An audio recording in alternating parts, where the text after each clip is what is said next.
जय मसीह की। आप सबका धन्यवाद, क्योंकि आप सब हमारे साथ मिलके इस यात्रा पर चल पड़े हैं। यहाँ पे हम यीशु के जीवन के बारे में एक अलग तरीके से जानने की और समझने की कोशिश कर रहे हैं। यहाँ पे वीडियो क्लिप्स के द्वारा आपके सामने यीशु का जीवन प्रस्तुत किया जा रहा है, और ये वीडियो क्लिप्स देखना एक बहुत ही सौभाग्यपूर्ण बात है, क्योंकि हम हमारे आंखों से देख सकते हैं कि यीशु का जीवन किस तरह से आगे बढ़ते चले गया। और अब हम यीशु के जीवन के आखिरी पर्व में हैं, यानी कि धरती पर यीशु की जो सेविकाई थी वो खत्म होने ही वाली थी। तो आखिरी में यीशु जो भी कर रहा था, जो भी कह रहा था, उसके ऊपर ध्यान देना बहुत ही महत्वपूर्ण है। ये जो कार्यक्रम है यह Bible.is के सौजन्य से हमारे सामने प्रस्तुत किया जा रहा है। इस कार्यक्रम में हमारे साथ हर बार चर्चा करने के लिए पास्टर पुरुषोत्तम जी है। पास्टर जी, आपका बहुत बहुत धन्यवाद। धन्यवाद। जय मसीह। जय मसीह की। तो आइए मेरे भाइयों और बहनों, देखेंगे आगे आके क्या होने वाला है और उससे हम क्या सीख सकते हैं। तो आज की वीडियो क्लिप देखेंगे मरकस का सुसमाचार 14वां अध्याय 26 से 52 वचनों तक।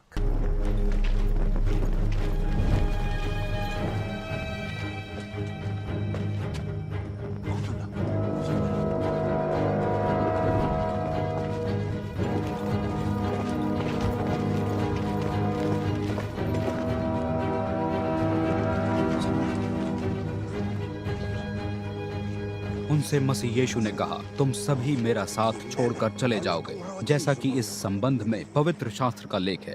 मैं चरवाहे का संहार करूंगा और झुंड की सभी भेड़ें तितर बितर हो जाएंगी, किंतु मरे हुओं में से जीवित होने के बाद मैं तुमसे पहले गलील प्रदेश पहुंच जाऊंगा। पतरस ने मसीह यीशु से कहा, सभी शिष्य आपका साथ छोड़कर जाएं तो जाएं, किंतु मैं आपका साथ कभी नहीं छोड़ूंगा। मसीह यीशु ने उनसे कहा, मैं तुम पर एक अटल सत्य प्रकट कर रहा हूँ। आज रात में ही, इससे पहले कि मुर्गा बांग दे, तुम मुझे 3 बार नकार चुके होंगे। किंतु पतरस दृढ़ता पूर्वक कहते रहे, यदि मुझे आपके साथ मृत्यु को अपनाना भी पड़े तो भी मैं आपको नहीं नकारूंगा। अन्य सभी शिष्यों ने भी यही दोहराया।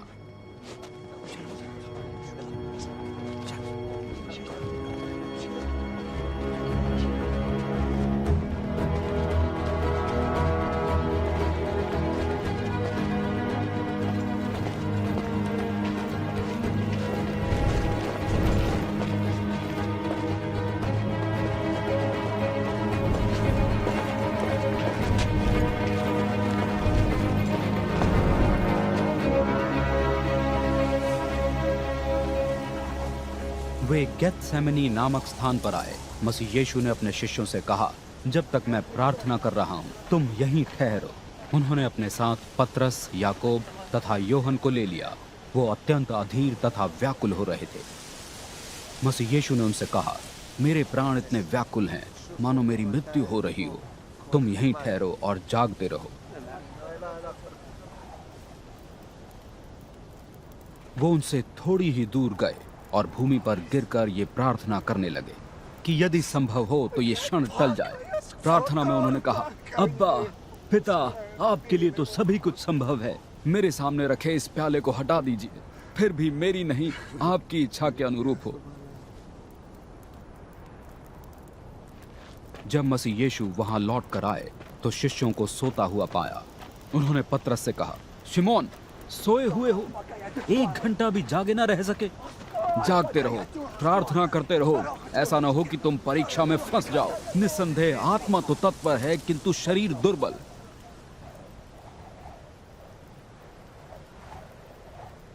तब उन्होंने दोबारा जाकर वही प्रार्थना की। लौट कर आने पर उन्होंने शिष्यों को फिर सोते हुए पाया। उनकी पलकें अत्यंत बोझिल थीं। उन्हें यह भी नहीं सूझ रहा था कि प्रभु को क्या उत्तर दें।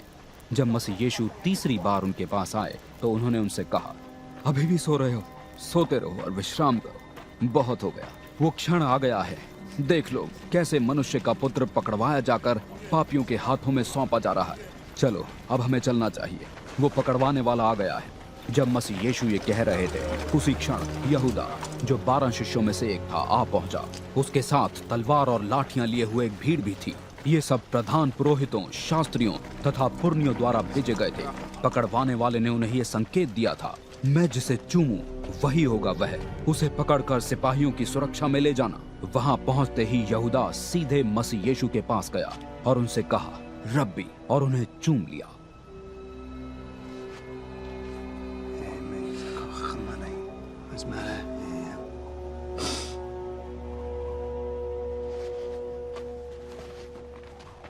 इस पर उन्होंने मसीह यीशु को पकड़कर बांध लिया। उनमें से जो मसीह के साथ थे, एक ने तलवार खींची और महायाजक के दास पर प्रहार कर दिया, जिससे उसका एक कान कट गया। मसीह यीशु ने भीड़ को संबोधित करते हुए कहा, मुझे पकड़ने के लिए तुम तलवार और लाठियां लेकर आए हो, मानो मैं कोई डाकू हूं। मंदिर में शिक्षा देते हुए मैं प्रतिदिन तुम्हारे साथ ही होता था, तब तो तुमने मुझे नहीं पकड़ा, किंतु अब जो कुछ घटित हो रहा है वो इसलिए कि पवित्र शास्त्र का लेख पूरा हो। सभी शिष्य मसीह यीशु को छोड़ भाग चुके थे। एक युवक था जो मसीह यीशु के पीछे पीछे आ रहा था। उसने अपने शरीर पर मात्र एक चादर लपेटी हुई थी। जब उन्होंने उसे पकड़ना चाहा, वो अपनी उस चादर को छोड़ नंगा ही भाग निकला। वे मसीह यीशु को महायाजक के सामने ले गए। वहां सभी प्रधान याजक, वरिष्ठ नागरिक तथा शास्त्री इकट्ठा थे। पतरस दूर ही दूर उनके पीछे पीछे आ रहे थे और वो महायाजक के आंगन में भी आ गए। वो अधिकारियों के साथ बैठ गए और उनके साथ आग तापने लगे। यीशु अपने क्रूस पर जाने के बारे में बात कर रहा था। कह रहा था कि उनके साथ क्या होने वाला है। उस विषय में जब अपने शिष्यों से यीशु बात कर रहा था, 27वें वचन में यीशु ने उनसे कहा, तुम सबका विश्वास दिख जाएगा, क्योंकि लिखा है, मैं गडरिये को मारूंगा और भेड़े तितर बितर हो जाएंगे, किंतु फिर से जी उठने के बाद मैं तुमसे पहले ही गलीली चला जाऊंगा। पास्टर जी, इस बातों का महत्व क्या है? ये क्यों कह रहा था ऐसा यीशु? यहाँ पर भी प्रभु यीशु मसीह मनुष्य की निर्बलता को शिष्यों को बता रहे थे। यस। प्रभु यीशु मसीह जो कि क्रूस पर जाने से पहले शिष्यों के साथ में होने वाले हर एक विषय को उन लोगों को समझा रहा था, और इस समय प्रभु यीशु मसीह उनसे कह रहा था कि अपने विश्वास के जीवन में हम कभी भी डगमगाना नहीं चाहिए जी। और प्रभु यीशु मसीह जो कुछ भी बोलते थे और जो कुछ भी करते थे, सब लोगों के सामने ही दिखाई देता था, और शिष्यों को हर विषय होने से पहले ही उनको समझाता था और कहता था कि अब मनुष्य का पुत्र ऐसा करने वाला है और मनुष्य का पुत्र इस रास्ते से जाने वाला है। यहाँ पर जब हम इस वचन में देखते हैं तो प्रभु यीशु मसीह शिष्यों के विश्वास के बारे में, तुम लोगों को जब परिश्रम आता है तो कभी भी डगमगाना नहीं चाहिए कहकर उनको बताते। और यहाँ पर भी हम देख रहे हैं कि पुनरुत्थान के बारे में भी शिष्यों को बता रहे हैं कि मैं जी उठूंगा और मैं गलील की ओर मैं जाऊंगा कहकर उन लोगों को भविष्य के बारे में भी प्रभु यीशु मसीह उनको समझा रहे थे। आमीन जी। यहाँ पे एक और बात मैं समझ रहा हूँ कि हमारे जीवन में भी कभी कभी ऐसी मुश्किल घड़ियां आ सकती है। हाँ। लेकिन यीशु यहाँ पे कहता है, फिर से जी उठूंगा। हाँ जी। गडरिया को मार दिया जाएगा, लेकिन फिर से जी उठूंगा। यानी कि मुश्किलें आएगी, लेकिन वहां पे कहानी खत्म होने वाले नहीं है, आगे जीत हमारी ही है। हाँ जी।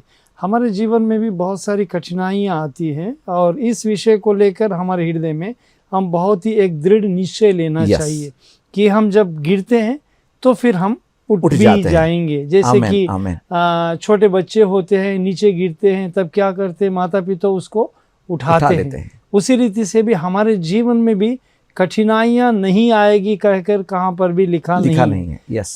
तो हमारे पापों के लिए जिस रीति से भेड़ को वध किया जाएगा और वो फिर जी उठेगा। आमीन। यहाँ पर भी हम पुनरुत्थान Yes. के बारे में ही देखते देख रहे हैं हैं। कि आमीन। मृत्यु होएगी और फिर जी उठेगा। आमीन। प्रभु यीशु मसीह उनके पुनरुत्थान के बारे में हर विषय को हर कोने से उनको समझा रहे हैं। आमीन। यहाँ पर हम देखते हैं भेड़ को वध किया जाएगा। यस, वो जो कि पाप के लिए भेड़ वध कौन होने वाला है?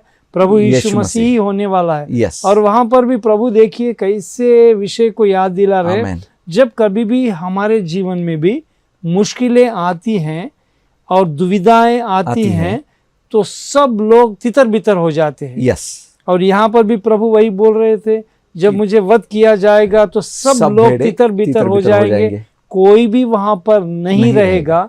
उसी रीति से हम वहां पर देखते हैं कि कोई भी शिष्य वहां पर नहीं रहा, था। इधर उधर तितर बितर हो गए। तो हम इसमें आत्मिकता से बहुत सारे विषय प्रभु की बातों में हम सीख सकते हैं। जी, हमें हमारी आशा या हाँ जी। होप जो है हाँ, वो कभी नहीं छोड़नी चाहिए। कभी भी नहीं छोड़नी चाहिए। 29वें वचन में जी, तब पतरस बोला, चाहे सब अपना विश्वास खो बैठे पर मैं नहीं खोऊंगा। जी, इस पर यीशु ने उससे कहा, जी, मैं तुझसे सत्य कहता हूं, हाँ जी, आज इसी रात हम्म, मुर्गे के 2 बार बांग देने से पहले तू 3 बार मुझे नकार जी। चुकेगा। हाँ जी, तो यहाँ पे हम ये भी देखते हैं ना हाँ जी, कि जब हम खुद के ऊपर ज्यादा विश्वास रखते हैं हाँ जी, तो फिर हम फेल हो जाते हैं। जरूर। यहाँ पर भी वही पतरस को परमेश्वर ने परख कर देखा यस, कि इसका विश्वास कैसा है, और पतरस भी कैसे विश्वास से बोल रहा है कि अपने ज्ञान के विश्वास से बोल रहा है। पर प्रभु जानते हैं, जैसे कि प्रभु बोझ में हमने देखा कि मुझे पकड़वाने वाला और कोई नहीं है, तुम लोगों में ही एक है। और पतरस के विश्वास को भी परमेश्वर जानते थे। यस, पर पतरस का खुद का विश्वास कैसा था? मुझ में कितनी भी कठिनाई आने दीजिए, मैं तो प्रभु नहीं को झुकूंगा। नकारूंगा नहीं, Yes. कहकर प्रभु से बात कर रहा। आज भी हम विश्वासियों के जीवन में देखते हैं, जब कभी भी कठिनाई आती है, प्रभु के यीशु मसीह के नाम से ताड़ना होती है, तो वहां पर हम क्या करते हैं? नकारात्मक दृष्टि से हम कह देते हैं कि मैं कुछ भी नहीं हूं कहकर। पतरस भी वैसा ही किया, जैसा कि प्रभु यीशु मसीह Yes. क्रूस पर जाने से पहले उनको पूछा गया, अरे तू भी Yes. तो प्रभु यीशु मसीह के साथ में था ना? तो तुरंत बोल दिया, नहीं, मुझे नहीं पता कौन है कहकर। पर हम देखते हैं यहाँ पर और एक विषय भी हमको ध्यान करना है। जिस रीति से इस्करियोत यहूदा जो था, प्रभु यीशु मसीह को पकड़वाया पर उसने पश्चाताप नहीं किया। पतरस में ये खूबी है, उसने पाप किया, नकारा, फिर भी उसने जाकर पश्चाताप से रो कर प्रभु के सम्मुख में उसने प्रार्थना की। इन दोनों में अंतर हम यहाँ पे देखते हैं। और एक भी समझता हूँ, जब कभी यीशु कहता है कि अभी यहाँ पे कहा कि सब भेड़े भाग जाएंगे, हाँ, तो क्या करना चाहिए था कि उससे मदद मांगनी चाहिए। जरूर, यीशु इस मेरी कमजोरी में मदद कर। जरूर, हम मदद कभी कभी न मांगते हुए खुद के ऊपर ज्यादा विश्वास रखते हैं और वहीं पे मुश्किलें ज्यादा खड़ी हो जाती हैं। जब कभी भी हमारे जीवन में कोई ताड़ना आती है, मुश्किल आती है, तो हम प्रभु के पास जाना चाहिए। यस, संसार की और नहीं दौड़ना चाहिए। प्रभु के पास जब हम आते तो हमारे सारे जीवन की दुविधाओं को परमेश्वर हटा देता है। जी, हम आगे देखते हैं कि यीशु गत्सेमने के जो उद्यान है वहां पे गया, और वहां पे हम 32वें वचन में देखते शिष्यों से कहा कि जब तक मैं प्रार्थना करता हूं तुम यही बैठो। यीशु प्रार्थना करने वाला था, फिर शिष्यों को वहां बैठने के लिए उसने क्यों कहा होगा? अब यहाँ पर भी वही विषय है जो कि प्रभु यीशु मसीह अपने शिष्यों को जहाँ पर भी जाते थे अपने साथ में लेकर जाते थे जी। और उनके जीवन में जब कभी भी कठिनाई आती हैं तब तुम लोगों को क्या करना है कहकर सिखाने के लिए उन लोगों को कहा कि तुम यहाँ पर बैठ के देखो कि कठिनाई में प्रार्थना किस रीति से करनी चाहिए। आमेन, आमेन जी। तो उन्हें यही सिखा रहा था कि देखो जो मेरे ऊपर हो रहा है वैसा ही तुम्हारे साथ भी जरूर होगा, तब क्या करना है आप सीख लो जी। और आगे यीशु कहता है 34वें वचन में, और ये इसके बारे में आप हमें जरा गहराई से बताइए पास्टर जी। जरूर। उसने यानी यीशु ने कहा, मेरा मन दुखी है, हाँ जी। जैसे मेरे प्राण निकल जाएंगे तुम यहीं ठहरो और सावधान रहो। यीशु का मन किस कारण से दुखी था? शायद हो सकता है जो कि मनुष्य के नकारात्मक दृष्टि, शायद हो सकता है प्रभु यीशु मसीह ने जो भी आज्ञा दी उसका पालन नहीं करना। हाँ। और परमेश्वर की दृष्टि में तो इस क्रूस का जो भी योजनाएं थी प्रभु को पता था। करेक्ट। पर आज तो हम यदि सोचे, गहराई से यदि हम सोचे, शायद प्रभु का मन इसलिए दुखी था जो कि शिष्य वहां पर बैठकर देख रहे थे जी, और जो प्रभु यीशु मसीह बोल रहे हैं उस बात को शायद वो लोग अनसुनी कर रहे होंगे जी। हम लोग देख सकते। पर हमारे जीवन में अपनाने वाली बात बहुत ज़रूरी है। जब हम प्रभु यीशु मसीह के बच्चों के नाई हमारा जीवन बिताते रहते, कठिनाई के समय हम जब प्रभु को भूल जाते हैं तो प्रभु अपने मन में बहुत ही दुखी होता है। यहाँ दो विषय हम लोग देख सकते हैं। एक विषय है जब प्रभु यीशु मसीह ने बपतिस्मा ली तब पिता ने उनके प्रति गवाही दी। कारण क्या है? जैसे मैंने इसको कहा है उसी रीति से यहाँ पर संसार में कर रहा है। प्रभु ने, परमेश्वर ने उनके पुत्र के बारे में गवाही दी कि यह मेरा पुत्र है, आमेन, इससे मैं बहुत ही आनंदित हूँ। यानी कि शारीरिक रीति से इस संसार में जब विश्वासियों के नाई हमारे जीवन में हम आगे बढ़ते रहते हैं तब हम कभी भी प्रभु के प्रति विश्वासी के नाई ही होना चाहिए। आमेन, आमेन। दूसरा विषय है प्रभु यीशु मसीह अपने पिता के दाहिनी ओर बैठकर हमारे लिए प्रार्थना कर रहे हैं। यदि इस संसार में हम पवित्रता से और प्रभु की दृष्टि में हम यदि खरे नहीं हैं तो आज भी इस क्षण भी प्रभु अपने मन में बहुत ही दुखी होता है। हम कभी भी प्रभु को दुखी नहीं करना चाहिए। जी, 35वें वचन में, हाँ जी, फिर थोड़ा और आगे बढ़ने के बाद वह धरती पर झुककर प्रार्थना करने लगा जी, कि यदि हो सके तो यह घड़ी मुझ पर से ढल जाए। जी।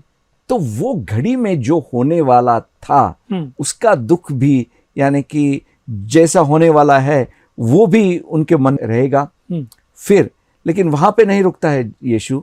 उसने कहा, हे परमपिता, तेरे लिए सब कुछ संभव है जी, इस कटोरे को मुझसे दूर कर, फिर जो कुछ भी मैं चाहता हूं वह नहीं बल्कि जो तू चाहता है वही कर। जी, प्रभु की प्रार्थना बहुत ही निराली है। यस, प्रभु जानते थे हर विषय में, पर प्रभु ने यही कहा कि यदि परमेश्वर आपकी इच्छा है तो मेरे जीवन में से इस घड़ी को हटा दीजिए। ये विषय हमारे जीवन में, ये प्रार्थना हमारे जीवन में अपनाना बहुत जरूरी है। आमेन। इतनी अच्छी प्रार्थना है, शारीरिक रीति से प्रभु प्रार्थना कर कर शिष्यों को भी सिखा रहे हैं। यदि आपके जीवन में ताड़ना आती है, यदि आपके जीवन में कोई दुख आता है तो आप लोगों को क्या करना चाहिए? घुटने टेकना चाहिए और परम पिता के सम्मुख में यही प्रार्थना करनी चाहिए। जब ये प्रार्थना हम करते हैं तो हमारे जीवन में बहुत ही हल्का हो जाता है। आमेन। क्योंकि हमें विश्वास होता है जो कि मेरे पापों के लिए जो कि प्रभु यीशु मसीह ने इतनी कठिनाई झेली, तो क्या आज मेरे जीवन में कोई कठिनाई आती है तो क्या प्रभु नहीं झेलेंगे? जरूर झेलेंगे। तो हमारी प्रार्थना प्रभु की ओर देखकर यही होनी चाहिए, प्रभु जी कितना भी दुख आने दीजिए, कितने लोगों को भी सताने दीजिए, पर मुझ में यही धैर्य है, परमेश्वर आपकी इच्छा है तो इसे हटा दीजिए। नहीं, आपकी इच्छा है कि मुझे रोना, यदि आपको पसंद है तो प्रभु होने दीजिए। क्योंकि यशायाह नामक पुस्तक में भी हम लोग देखते हैं कि परमेश्वर को उनके पुत्र को रोंदना यानी कि कुचलना बहुत ही पसंद था। मैं भी बहुत बार जब कभी भी कठिनाई आती है मेरी सेविकाई में तो ये वचन मैं हर दिन याद करता हूँ, परमेश्वर मुझे रोना, मुझे कुचलना, यदि आपकी इच्छा है तो होने दीजिए, पर क्या कीजिए? मुझे शक्ति दीजिए, सामर्थ्य दीजिए ताकि इसको मैं झेल पाऊं। वही प्रार्थना सच में बहुत ही मूल्य है। ये हम यदि सोचे तो इससे बढ़कर और प्रार्थना शायद और कुछ हो ही नहीं सकती। जी, मैं आपसे पूरी तरह से सहमत हूं। जी ये जो प्रार्थना है हाँ वो जी। हमारे पूरे जीवन को बदल सकती है। जी जरूर। मेरी इच्छा नहीं, हाँ, तुम्हारी इच्छा इच्छा है। पूरी हो जाए। जी आगे हम देखते हैं हाँ कि जी। यीशु जैसे उस घड़िया के नजदीक आ रहा है, हाँ अपने शिष्यों से कहता है जागते रहो। जी, हमने पिछले कार्यक्रम में भी देखा कि यीशु कहता है जागते रहो, जागते रहो। लेकिन इतना कहने के बाद भी वो सो रहे थे। हाँ जी। यहाँ पे 38वें वचन में यीशु कहता है जागते रहो और प्रार्थना करो ताकि तुम किसी परीक्षा में न पड़ो। जी आत्मा तो चाहती है हम्म, किंतु शरीर निर्बल है। निर्बल है। यानी कि शरीर निर्बल है, हाँ आत्मा चाहती है। हाँ, आपको जरूरत क्या है? जागते रहना जी। और प्रार्थना करना। वही हमारे जीवन में ये दो विषय जरूरी है। यदि हम सोकर रहेंगे, प्रार्थना नहीं करेंगे, तो शैतान आकर क्या करेगा? हमारे जीवन को लेकर चला जाएगा करेक्ट। और इस संसार में हम लोगों को मिला देगा। पर प्रभु यहाँ पर क्या कहते हैं? यदि हम लोग कभी भी कठिनाई में होते हैं तो धैर्य से हमको क्या करना है? जागते रहना चाहिए। आमीन। जाकर प्रभु क्या करना है? घुटने टेकना है और प्रभु के प्रार्थना समक्ष करना में प्रार्थना करनी है। तब देखिए हमारे जीवन में बहुत ही आनंद होता है। हम आगे देखते हैं कि हाँ क्या जी। हुआ हाँ कि यीशु को हिरासत में लिया गया। हाँ जी। हिरासत में लेने के बाद जो 50वां वचन है, हाँ जी। फिर उसके सभी शिष्य उसे अकेला छोड़ भाग खड़े हुए। जी। तो मेरे भाइयों और बहनों, हमारे जीवन में भी मुश्किल घड़ियां आई है, आते रहेंगी, लेकिन इस मुश्किल घड़ियों में हमें प्रार्थना करनी चाहिए कि हम भाग खड़े न हो जाए।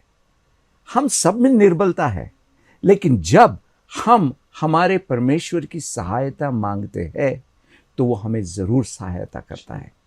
आइए सब मिलकर प्रार्थना करें कि हमारे जीवन में परमेश्वर की सहायता हमें मिले। पास्टर जी, फिर से एक बार आपसे विनती करता हूं कि आप प्रार्थना कीजिए। जरूर, आइए हम प्रार्थना करें। प्यारे परमेश्वर, हम आपको धन्यवाद देते हैं। सारे दर्शकों के साथ मिलकर आपके चरणों में प्रार्थना कर रहा हूं। परमेश्वर, आपके वचन में ही कहा है कि आत्मा तो तैयार है पर शरीर निर्बल है। प्रभु जी, सारे दर्शकों के निर्बलता को आप जानते हैं, पर परमेश्वर आत्मस्वरूपी आप है। इस समय प्रभु जी, पवित्र आत्मा के द्वारा आपने सारे दर्शकों से बात की है। हम आपको धन्यवाद देते हैं। प्रभु जी, इस समय विश्वास के साथ किस आशा से आपकी और दर्शक देख रहे हैं आप जानते हैं। प्रभु, इनके सारे शारीरिक निर्बलता को प्रभु यीशु मसीह के नाम से हटा दीजिए। आमीन। और इनकी आत्मा में, इनके जीवन में, इनके प्रभु जी मन में आपकी शांति दीजिए, क्योंकि आपने हमसे वायदा किया है, संसार की शांति नहीं पर मेरी शांति आपको दिए जा रहा हूँ। तो प्रभु जी, आपकी शांति ही हम चाहते हैं और सारे दर्शकों के हृदय में आपकी शांति से भर दीजिए। प्रभु जी, आपके नाम की स्तुति और धन्यवाद हम लोग करते हैं कि इतने सारे दर्शक प्रभु इस समय बहुत ही आशा से आपकी ओर देख रहे हैं। आप ही सहायता कीजिए और जो भी अस्वस्थ हैं प्रभु, उन सबों के ऊपर आपके घायल हाथ को बढ़ाइए और परिपूर्णता से चंगाई दीजिए। प्रभु जी, शैतान कभी भी किसी के भी जीवन को प्रभु जी चोरी ना कर सके। हर एक व्यक्ति प्रभु आत्मा से जागकर आपकी ओर देखने के लिए सहायता कीजिए। प्रभु, मैं आपको धन्यवाद देता हूँ कि आप हमारे बीच में हैं। प्रभु जी, आपने हमारी प्रार्थना कबूल भी की है। हम आपको धन्यवाद देते हुए प्रभु यीशु मसीह के पवित्र नाम से प्रार्थना करते हैं। सुना और ग्रहण कर। आमीन। आमीन। धन्यवाद पास्टर जी। आपको भी धन्यवाद। जय गॉड ब्लेस यू। जय मसीह की। मेरे दोस्तों, मेरे भाइयों, मेरे बहनों, इस सत्य को आप याद रखिए। हे परमेश्वर, तेरी ही इच्छा पूरी हो जाए, ये सबसे शक्तिशाली प्रार्थना है। आपकी जो भी कोई समस्याएं हो, जो भी कोई मुश्किलें हो, वहां पे आप आपके घुटनों पे यही प्रार्थना कीजिए, हे परमेश्वर, तेरी इच्छा पूरी हो जाए। आप Bible.is ऐप को डाउनलोड करना मत भूलिए। आपके फ़ोन में या आपके टैब में ही अगले कार्यक्रम में फिर से मिलते हैं। God bless you.